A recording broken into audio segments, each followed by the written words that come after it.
Civil hospital? હા civil hospital. તુલસી પટેલ બોલું છું, ખાડિયાવાડ મહામંત્રી ભારતીય જનતા પાર્ટી. હા હા બોલો. આ ભાઈ અમારા રાજસ્થાન થી આયા છે, એમને આયુષ્માન કાર્ડ છે કે એમને ઈલાજ કરાવવાનો છે. પણ સાહેબ રાજસ્થાન નું નહીં ચાલતું, એ ઇસ્યુ બિચારા આવ્યું. મીડિયમ, પણ આમાં કેવું છે સાહેબ મારા કે એમપી યુપી દરેક રાજ્યનું ચાલે છે, તો પછી રાજસ્થાન ક્યાં ભારતના બહારથી આવેલું છે, એમનું કેમ નહીં ચાલતું? સાહેબ મારા સોફ્ટવેર નો ઇસ્યુ, પેશન્ટ જો કાર્ડ લઈને આવે છે ને હા એ બી રિજેક્ટ થઈ જાય છે. હવે રાજસ્થાન સરકાર શું કરી છે કે હા અમે જો બધા પેશન્ટના આઉટસાઇડ નું કરી દઈશું ને હા તો અડધા ગુજરાત બાજુ આવી જશે, અડધા દિલ્હી બાજુ જઈ જશે. એટલે હા. એ લોકો પેશન્ટને પરમિશન જ નહીં આપતા આયુષ્માન કાર્ડ. એટલે રાજસ્થાન સરકાર એવું ઈચ્છે છે હા કે અમારે રાજસ્થાન ત્યાંથી કોઈ સરકાર. લોકો ઈલાજ કરાવવા માટે અમદાવાદ અથવા હા દિલ્હી ના જાય, બધા અમારે રાજસ્થાનમાં જ હા કરાવે. બસ સેમ એ ઇસ્યુ હોય. પણ અમારા રાજસ્થાનમાં કેન્સરનો ઈલાજ માટે કોઈ હોસ્પિટલ નહીં, લીવર ટ્રાન્સપ્લાન્ટ માટે કોઈ હોસ્પિટલ નહીં, હાર્ટ માટે કોઈ ઇમરજન્સી હોસ્પિટલ નહીં, તો પેશન્ટોને મરી જવાનું બિચારાઓને. એ હું તમારી કન્ડિશન સમજુ.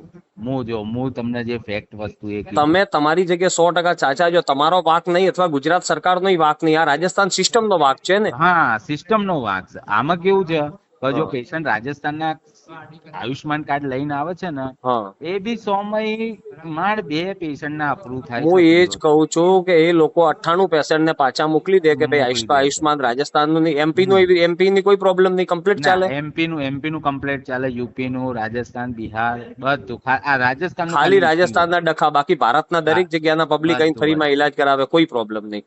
કઈ પ્રોબ્લેમ નહીં, ખાલી રાજસ્થાનમાં જ ઇસ્યુ.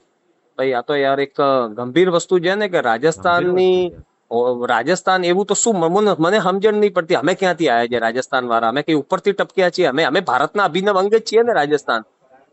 એ વાત તમારી બધી સાચી છે, પણ હવે એ લોકોની ગાઈડલાઈનો જ એવી છે કે ખબર, એ લોકોને શું ટ્રીટમેન્ટ નહીં આપવા દેવી કે શું?